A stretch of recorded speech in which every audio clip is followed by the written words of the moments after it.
Hello, friends. Hope you're having a great weekend wherever it is that you are at. Thank you for checking in. 1, 2, 3.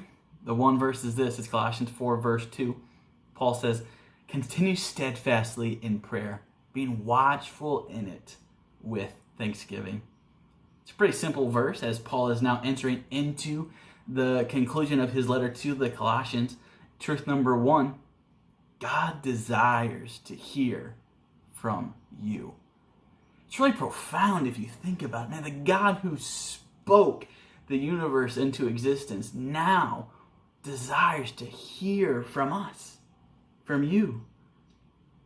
I remember last summer whenever I was on a mission trip to Malawi, Africa, and I was engaged at the time to my now wife, Anna, and we had decided that we wouldn't have any communication during that time so I could be focused on being there.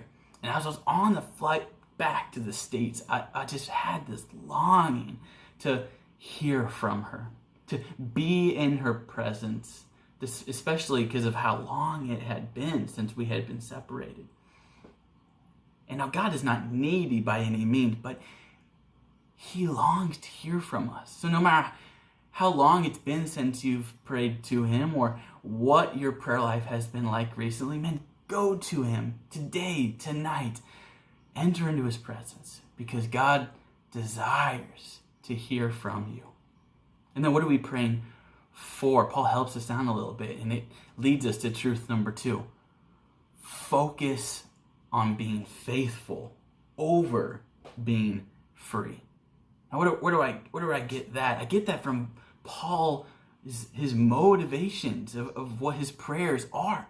Remember the context. Paul is in prison right now for preaching the gospel of Jesus Christ. Imagine if you were in prison for sharing the good news. What would your prayer be?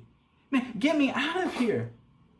Get me out of here so I can keep on doing the Lord's work. But that's not the heart that we get from Paul, as crazy as that might be.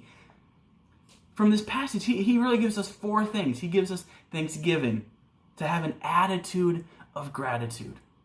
He gives us opportunity. Man, pray that God would give us an opportunity to declare clearly the good news of whoever we enter into conversation with.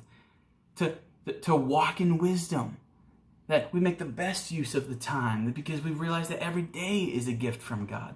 And also then that we would have sound speech. That we would be gracious in the words that come from our mouths and everyone that we come into contact with. So we should pray that God would help us, that He would have mercy on our nation and our world, that the coronavirus would be dealt with and ended, that we would be able to gather back into fellowship as a local body. But ultimately, Paul's theme, and may our theme be, say, God, help me to be faithful, to maximize the situation that you have me in, rather than being so focused on changing the season and the situation that I'm in. So truth number 1, God desires to hear from you. And then truth number 2, focus on being faithful over being free. 1 verse, 2 truths, 3 minutes. It's for you.